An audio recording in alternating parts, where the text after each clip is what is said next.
Assalamualaikum warahmatullahi wabarakatuh. Bismillah, alhamdulillah, wassalatu wassalamu ala rasulillah, amma ba'dah. Saudara para pemirsa yang budiman dimanapun Anda berada, selamat berjumpa kembali dalam Kultum Ramadan. Kali ini dengan tema ciri-ciri puasa yang diterima oleh Allah Subhanahu wa Ta'ala.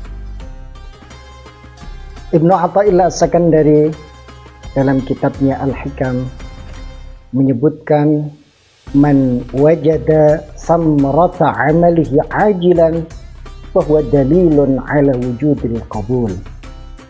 Barang siapa yang menemukan buah daripada amalnya seketika di dunia, maka itu adalah tanda daripada diterimanya amal tersebut.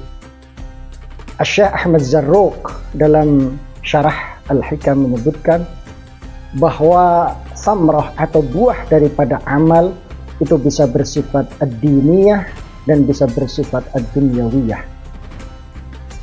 Kalau amal itu bersifat ad-diniyah, buah daripada amal itu bersifat ad-diniyah, maka berarti ketika melakukan amalan-amalan itu, pasca melakukannya pasti ada peningkatan amal. Seperti saat kita berpuasa, tanda daripada ciri atau tanda daripada puasa kita diterima oleh Allah Subhanahu wa Ta'ala adalah adanya peningkatan amal ibadah kita pasca kita berpuasa. Seperti orang yang haji mabrur, tanda yang paling kentara, paling kelihatan adalah saat pulang dari haji adalah meningkatnya perilaku amal ibadahnya daripada sebelum haji. Allah Subhanahu wa Ta'ala jelas dalam ayat yang menyebutkan tentang puasa, ya ayyuhalladzina amanu kutiba alaikumusyiyamu kama kutiba alal ladzina min qablikum la'allakum tattaqun. Allah telah wajibkan bagi orang-orang yang beriman kewajiban berpuasa. Tujuannya apa? Di belakang Allah menyebutkan la'allakum tattaqun. Jika puasa itu dilaksanakan dengan benar, dilaksanakan dengan baik syarat dan rukunnya, baik yang zahiran wa batinan, maka buah daripada puasa la'allakum tattaqun. Kata la'alla di dalam Al-Quran itu bermakna litahaqquqil wuqu', bukan bermakna yang belum pasti, tapi litahaqquqil wuqu' bermakna pasti. La'allakum tattaqun, pasti engkau akan menjadi orang-orang yang bertakwa. Inilah buah. Jika puasa dilaksanakan sebagaimana mestinya syarat dan rukunnya zahiran wa batina, pasti buahnya akan kelihatan, dia akan menjadi orang yang bertakwa.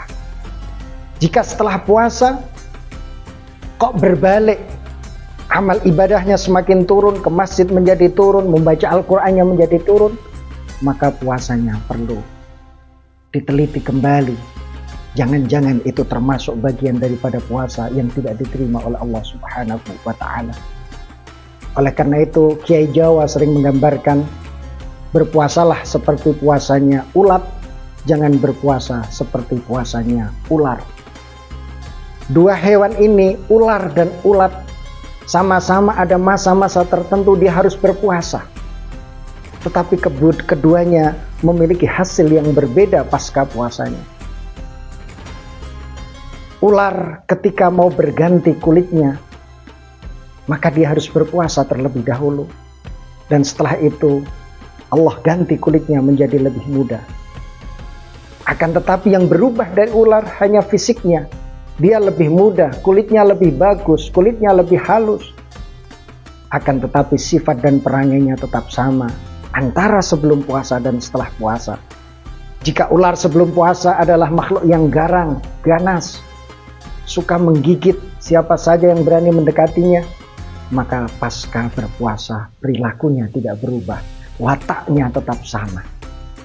Beda halnya dengan ulat yang sebelum berpuasa dia adalah makhluk yang mengganggu lingkungannya, menjadi benalu bagi lingkungannya, merusak tanaman, merusak makanan. Akan tetapi setelah berpuasa dalam kepompong, kemudian keluar dari kepompongnya menjadi makhluk yang berguna bagi lingkungannya, yaitu menjadi kupu-kupu. Di mana kehidupan kupu-kupu adalah bermanfaat bagi lingkungannya, membantu penyerbukan, indah dipandang mata, dan bermanfaat bagi lingkungan sekitarnya. Inilah perbedaan puasa yang diterima oleh Allah Subhanahu wa taala dan puasa yang tidak diterima oleh Allah Subhanahu wa taala. Dilihat hasil atau samrah pasca melaksanakan ibadah puasa. Jika puasa tidak bisa menjadikan kita lebih bertakwa kepada Allah Subhanahu wa taala, maka sekali lagi perlu kita introspeksi. Ada yang kurang pasti dalam puasa tersebut. Mudah-mudahan puasa kita termasuk puasa yang diterima oleh Allah Subhanahu wa taala, dan kelak kita sama-sama dapat mengambil pahalanya di surga dan dapat masuk dari pintu Ar-Rayyan. Amin. Allahumma amin. Sekian, kurang lebihnya mohon maaf. Wallahul muwaffiq ila aqwamit thoriq. Wassalamualaikum warahmatullahi wabarakatuh.